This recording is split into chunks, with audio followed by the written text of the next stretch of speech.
En La Voz del Derecho presentamos Educación para la Vida en Familia. Asuntos de actualidad y trascendencia. Los temas sensibles que relacionan a las personas en la conformación de la más importante empresa del ser humano, la familia. Dirección y realización del abogado y académico Carlos Fradique Méndez. Bienvenidos a Educación para la Vida en Familia.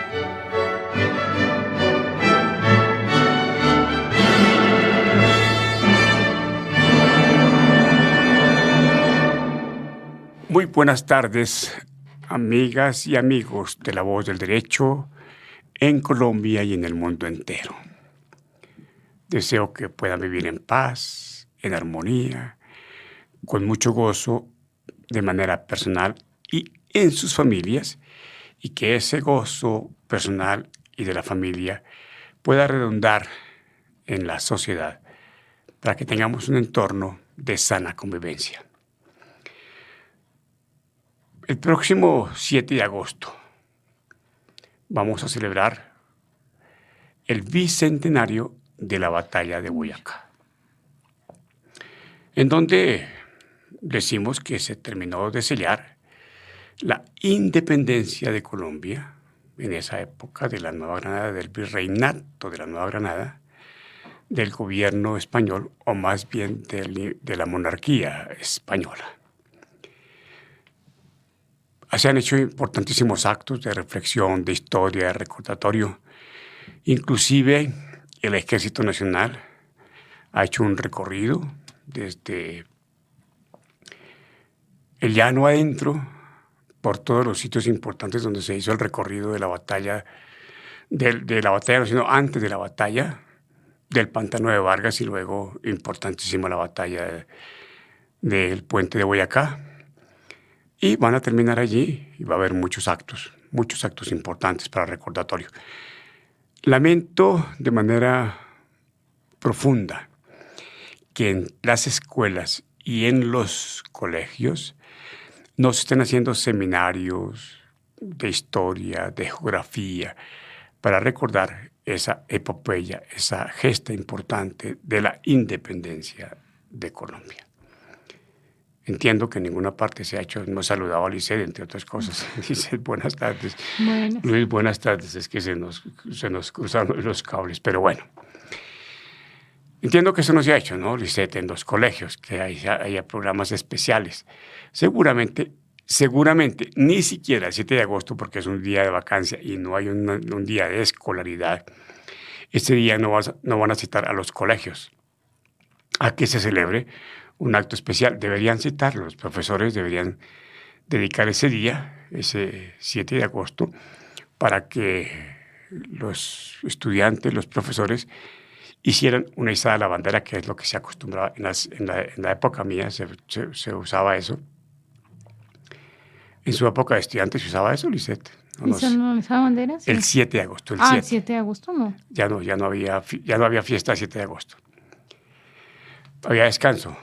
Descanso, sí. Descanso, sí. Entonces, en la época mía no. En la época mía se hacía la celebración del 7 de agosto, se izaba la bandera y los estudiantes de esa época teníamos la oportunidad de intervenir. Algunos izaban la bandera porque eran estudiantes muy juiciosos, eran estudiantes disciplinados, eran estudiantes que no alteraban el orden escolar, el orden público escolar, si así pudiéramos llamarlos. No hacían bullying y además pues tenían buenas calificaciones en sus diferentes materias. El mejor estudiante de geografía, de historia, sociales y de anatomía. O de pronto, en esa época, en este mes, se hacían intercolegiados, juegos intercolegiados. Y entonces, si uno del colegio se ha ganado una medalla de oro o el equipo de fútbol ha ganado el campeonato entre los intercolegiados, entonces a esas personas se les hacía el reconocimiento en esa izada de bandera. Y se hacía referencia a los héroes del Pantano de Vargas. Coronel, salve usted la patria. Salve, sí. Hoy sí que nos hace falta que tengamos coroneles a quienes les podamos decir, Salve usted. coronel, salve usted la patria.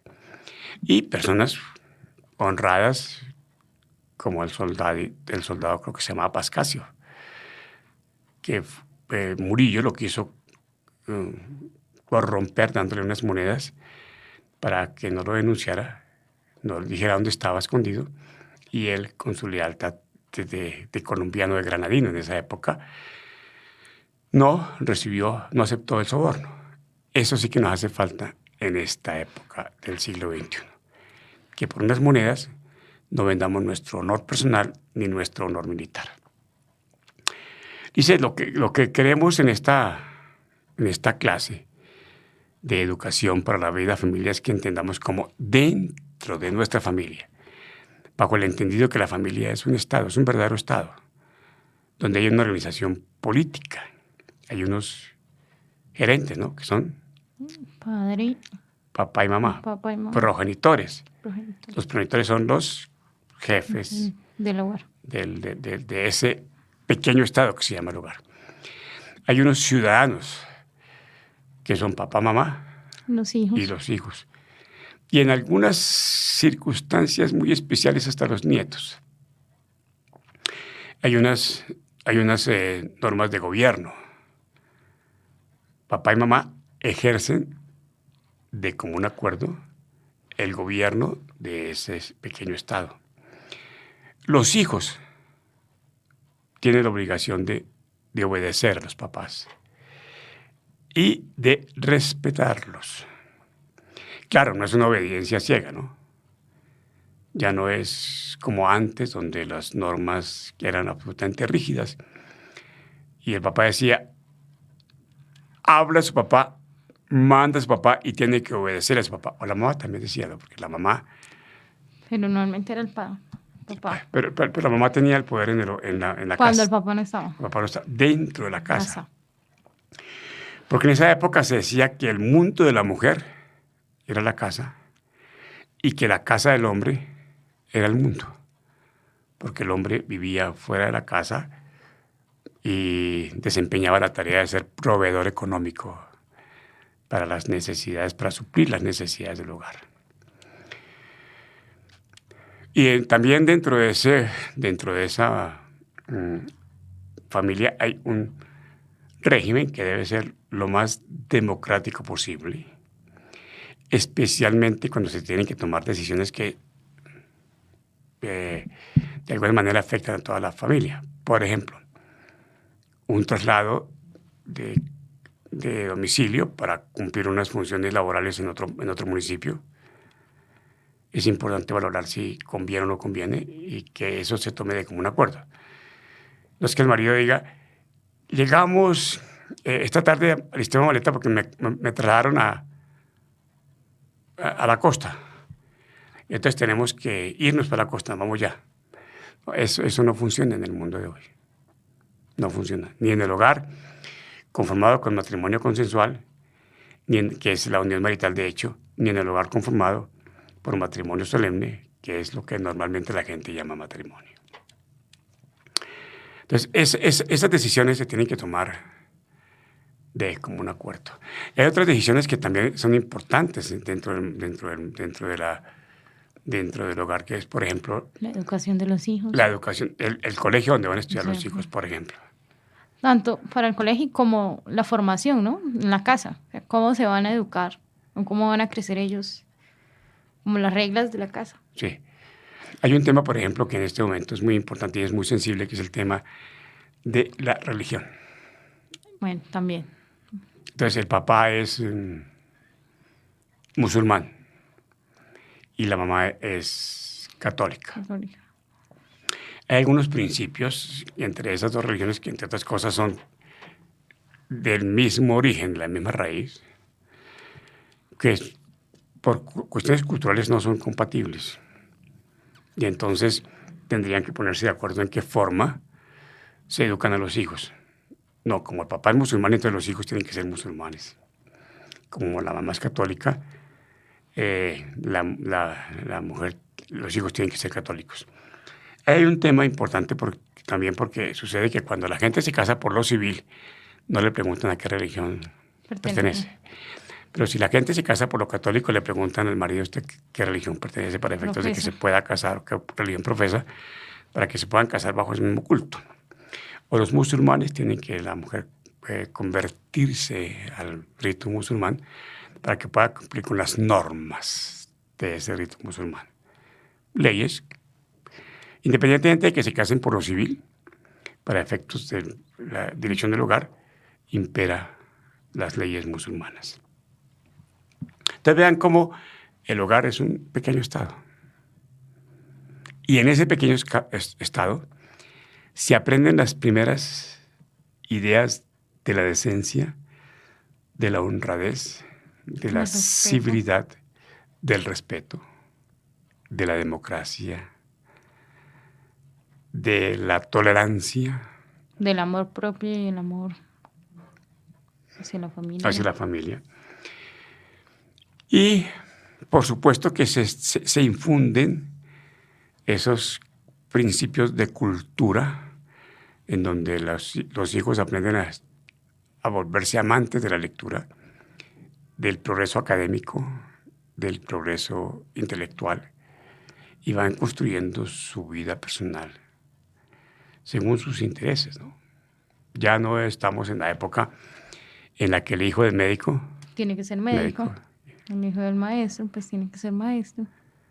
el hijo del abogado, Tiene que ser abogado. Y si es mujer, pues... y el hijo del policía tiene que ser coronel.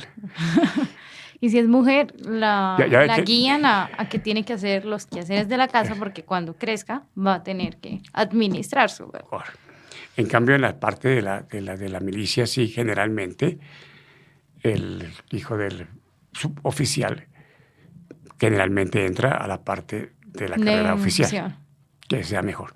Porque es que, entre otras cosas, queridos amigos y amigas, una de las obligaciones que tenemos los papás es velar porque nuestros hijos sean Mejores. mejores que nosotros, tengan un mejor nivel de vida, tengan unas mejores condiciones de vida, tengan una vida más digna desde el punto de vista de las mejores condiciones para la satisfacción de sus necesidades básicas.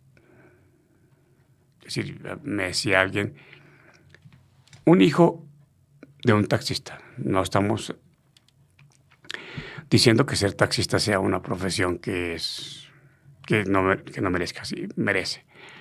Pero el hijo que es taxista y aprendió, ese hijo, a ser taxista y a estar pendiente de que le entreguen el carro un día para que pague una determinada cantidad de dinero para manejarlo, y se quedó así, ese taxista como papá perdió el año.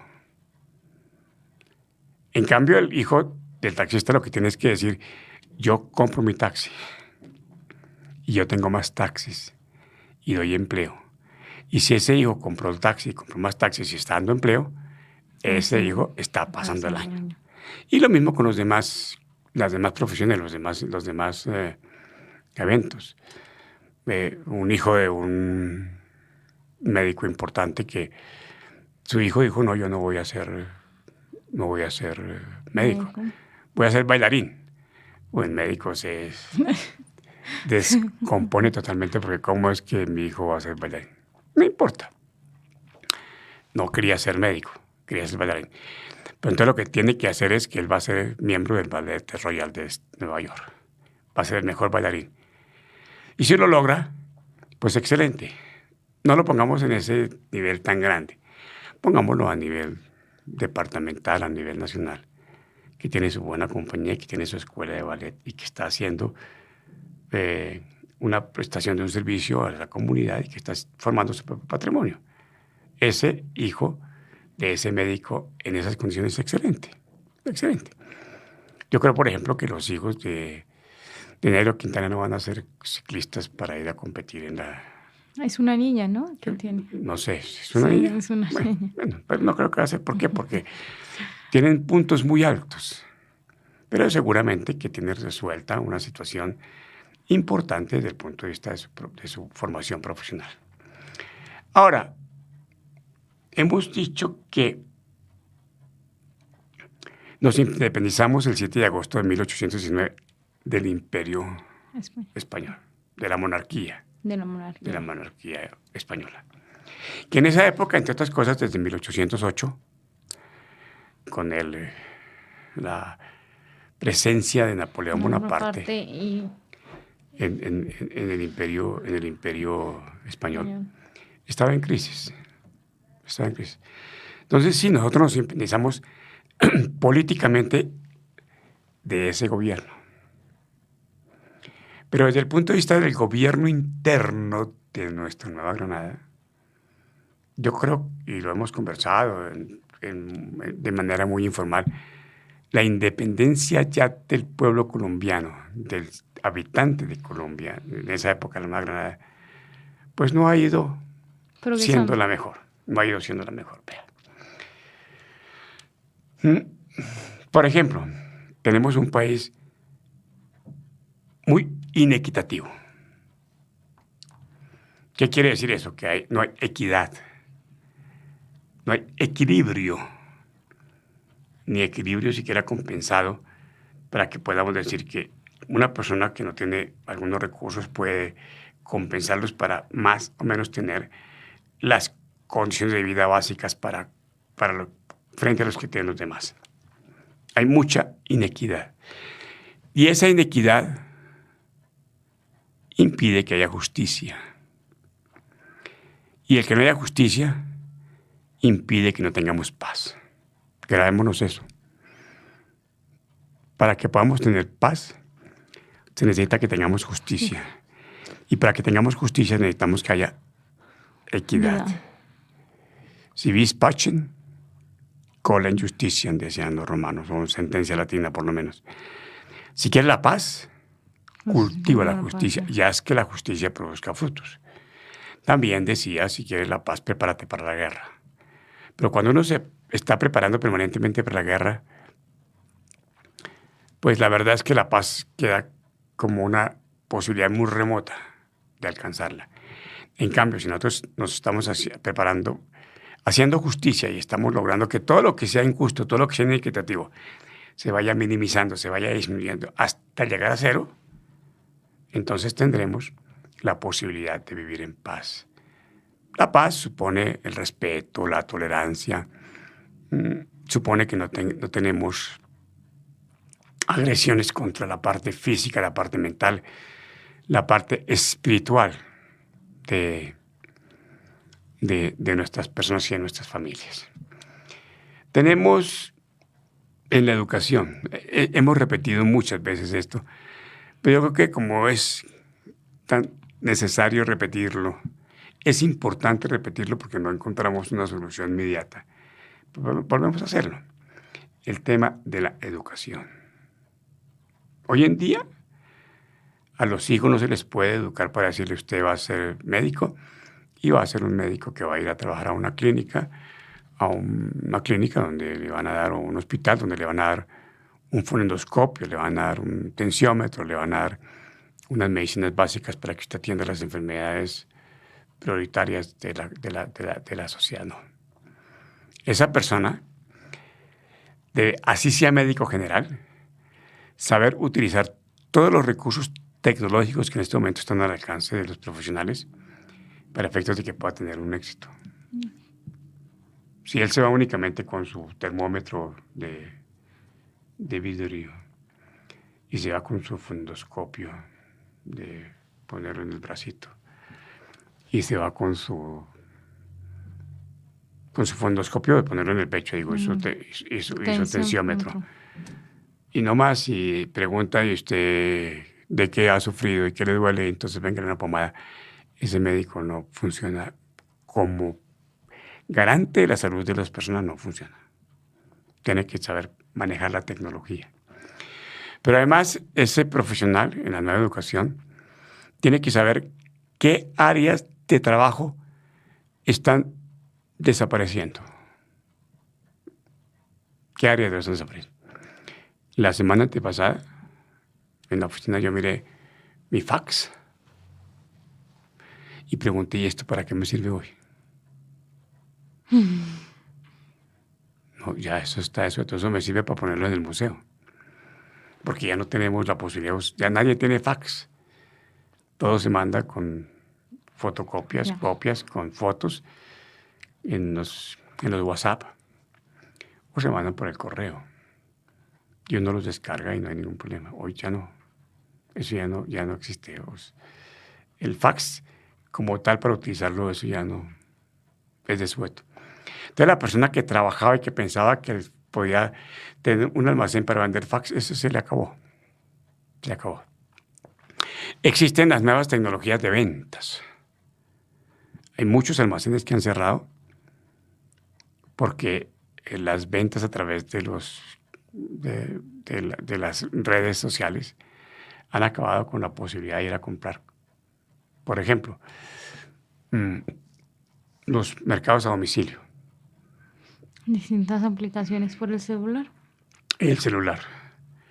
Claro, uno dice, yo pido el mercado por mi celular. Las señoras especialmente. Yo pido, entre otras cosas, de pronto puede salir más barato, se ahorran la ida, se ahorran el tiempo. Pero yo he escuchado personas que dicen, no, es que yo no me pierdo el placer De ir, mirar. compartir, De que se escoger. antoja.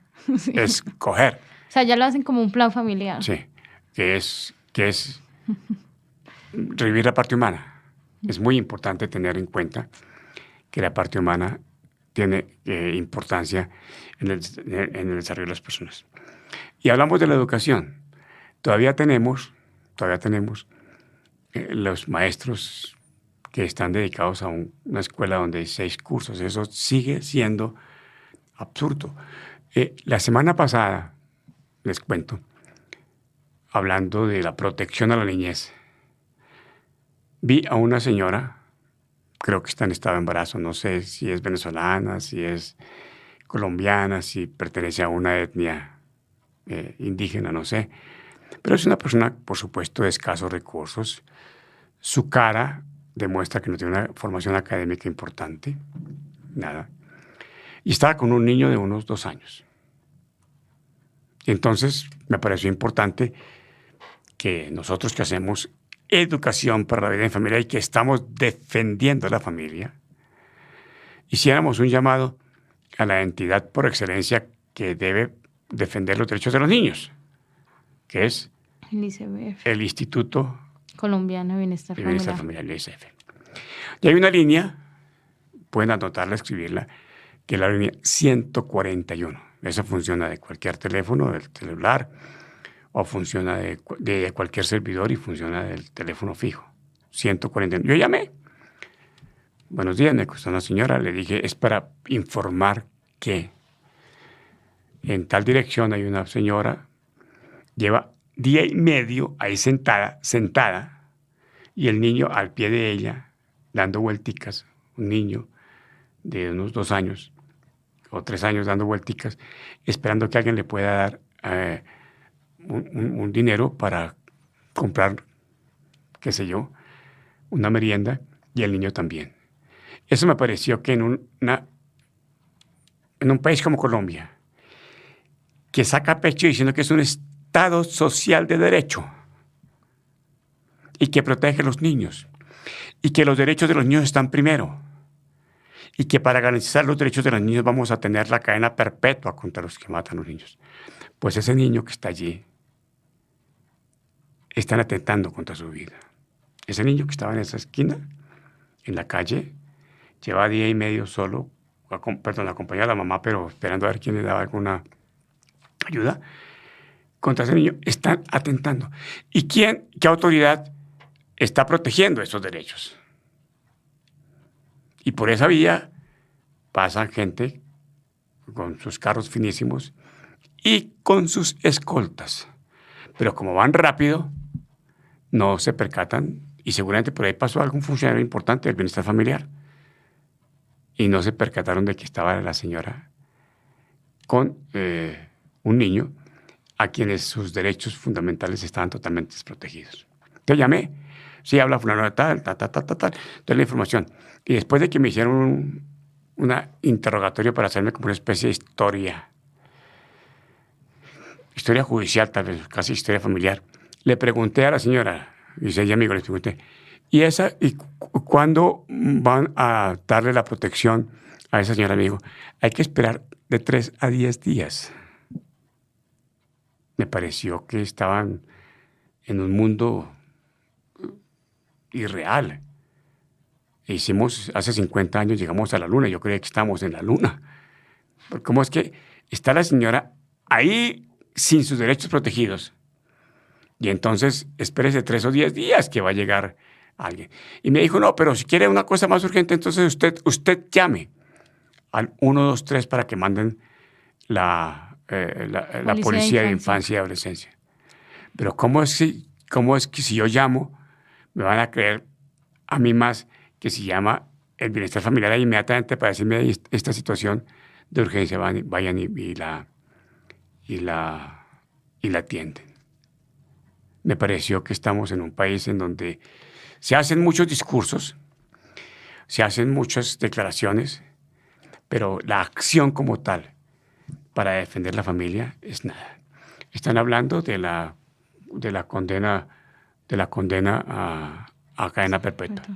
Pues yo vi en el periódico que a un señor que llaman el Chapo Guzmán, que es narcotraficante, lo condenaron a cadena perpetua y 30 años más. Entonces yo saqué una foto y pregunté a Luis, le dije, mire, esta cadena perpetua y 30 años más. ¿Con esa cadena perpetua y 30 años más se va a acabar el narcotráfico? Pues nunca, me dijeron. Nunca.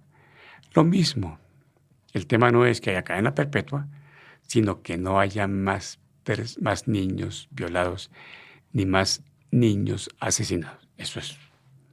Se nos acabó el tiempo, Luis Serpi. No sé, se nos fue el tiempo. Qué pena. Gracias. Muchas gracias. Pueden ver otra vez este programa por www.lavozdelderecho.com y nos mandan sus opiniones, por favor, para poder mejorar nuestras clases sobre educación para la vida en familia. Bendiciones. Esta es La Voz del Derecho.